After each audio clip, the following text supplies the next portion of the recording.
రేపొద్దున క్రిస్మస్ వస్తుంది, అర్థమవుతుందా? తంబుర సితారన పొద్దున్నే పాటది, మధ్యాహ్నం లో కోరడు కింద. రే చర్చికి వెళ్ళావా అని వాళ్ళు అమ్మడితే, హలో మీరు వెళ్ళినావటే నేను వెళ్ళకపోయినావటే, ప్రభు ఇక్కడ ఉంటాడు. ఈడు ప్రభు ఇక్కడ ఉంటాడంటే ఆడికి తాగుబోతోడికి, ఒరే నువ్వు వాంతి చేసుకుంటే మీ అమ్మ నీ భార్య నీ ఇంట్లో ఉండలేకపోతున్నారా, దేవుడు ఎలా ఉంటాడు రా బాబు నీ హృదయంలో?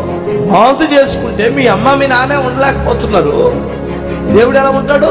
క్రిస్టియన్స్ అని చెప్పుకుంటూ మోసపోతున్నటువంటి వారులారా, మారు మనసు లేని క్రైస్తవులు చెత్తలేసిపోయినట్లు లేచిపోతాడు. విలువైన వాటిని విత్తనాలు తీసుకున్న తర్వాత మిగిలినటువంటి చెత్తను ఎలా అగ్గి పుల్ల పెట్టి కాల్చి పడేస్తామో, ఒక రోజున ఆ చెత్తలో నువ్వు కూడా ఉంటావు. మారు మనసు పొందకపోతే చెట్టు ఏరున గొడ్డలి ఉందన్నాడు.